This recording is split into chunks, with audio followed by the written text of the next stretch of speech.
You guys want me to tell you Bruce Timm is wrong again?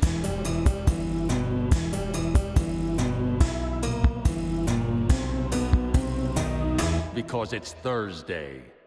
Hello, Watchtower Database, and welcome back to The Vanishing Point. I'm Lloyd Ventrix, the Invisible Man. If you've watched the past few episodes, you know I'm kind of following a train of thought right now. Except for the one about Nightwing's hair. I don't even know how that one got so popular. But the Justice Lords took me to Doomsday, and now Doomsday is taking me to Amanda Waller, and now Amanda Waller is taking me out for dinner next Thursday, and I don't know what to wear. But honestly, what do we really even know about Amanda? She's a massive force in the DCAU, orchestrating things behind the scenes before even her first appearance, and further beyond the Beyond era. You see what I did there?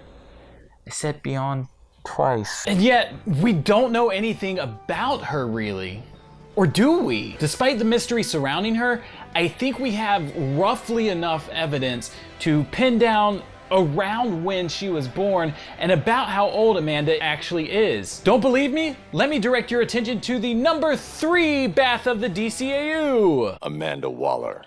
Born in East St. Louis, Rhodes Scholar, PhD in political science, served in intelligence under 3 administrations. Disappeared from public life 4 years ago. Am I supposed to be impressed?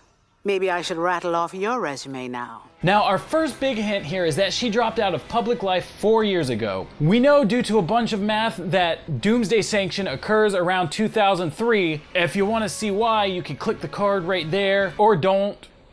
Keep watching me. So this would have been around 1999. We're then told that she served in 3 administrations. Now, according to Batman Beyond, up until Bill Clinton, the DCAU's lineage of presidency reflects the real world. Bill began his term in 1993, then before him was George H.W. Bush in 1989, and before him was President Reagan, who began his term in 1981. So sometime between 1981 to 1989, Amanda Waller began her work in intelligence. Batman also references her education, stating she was a Rhodes Scholar and had a PhD in political science. According to CBS, typically it takes about 8.2 years to get a PhD, and the average age of a recipient is 33 years old. On top of that, women weren't accepted in the Rhodes Scholarship Program until 1977. With an 8-year degree, this means it's likely Waller didn't receive her PhD until 1985, and had she been the average age, her birth date would have been sometime in 1952. However, it's also possible that she received the degree quicker than the average, perhaps just 8 years after graduating high school at the age of 17 or 18, making her 25 at the time, and thus having been born in 1960. I know some people have gotten PhDs at an even younger age, the youngest ever being a 13-year-old. But had that been the case here, it seems likely Batman would have included it when rattling off her list of accomplishments. So some age between 26 to 33 seems like a fair enough age gap. And before you bring it up in the comments, yes, I understand that it's possible she started the PhD program before getting the scholarship, and yes, I know it's possible she didn't graduate until Reagan's final full year in office and joined his team sometime in 1988. So for the sake of thoroughness, her likely birth dates can theoretically fall between 1945 to 1963, making her sometime between 40 to 58 at the time of Justice League Unlimited. However, the narrowed down birth years of 1952 to 1960 make a lot more sense to me, placing her age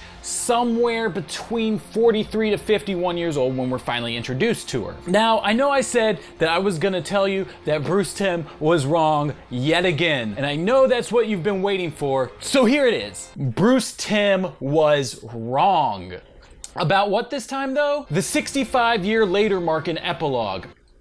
Again. You see, for some reason during the production of JLU, Bruce Timm started insisting that Batman Beyond was always 50 years in the future, despite evidence to the contrary. We go over that a lot in our Batman Beyond timeline video. But as a result of that, Epilogue was marked as occurring 65 years later, 15 years after Batman Beyond, which previously we were told is actually only 40 years in the future. I know we're supposed to hashtag keep Epilogue a secret, but hear me out. Amanda shows up in the episode looking like this, and if the 65 years later card is right, then that makes her somewhere between 105 to 123 years old, or in the more narrow time frame that I stated earlier, more likely between 108 to 116 years old. And I know, the miracles of modern medicine. And sure, she does seem to have a lot of it, but this really stretches the suspension of disbelief, and to me shows that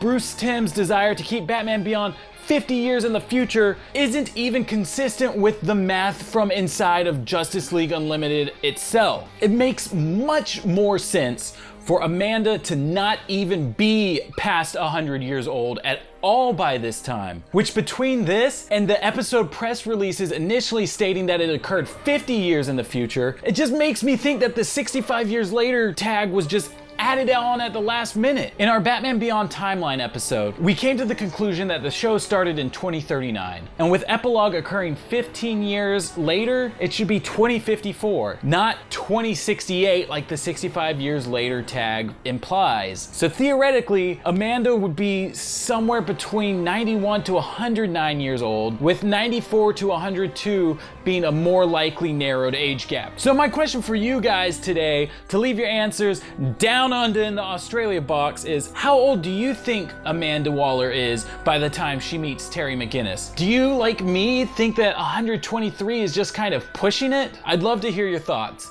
and debate any fun stuff that you have to come against me about in the comments. Before I go, I want to give a shout out to all these lovely people who have been supporting us this month on Patreon. It's really helping us to be able to have some kind of financial compensation for making these videos. I just want to thank you guys from the bottom of my heart for supporting us. It's been excellent so far, and I'm excited for this to just grow and get better in the future. If you'd like to support us, there's a link in the description below, or you can even just type it in your browser bar, patreon.com/DCAU Watchtower. It's probably /.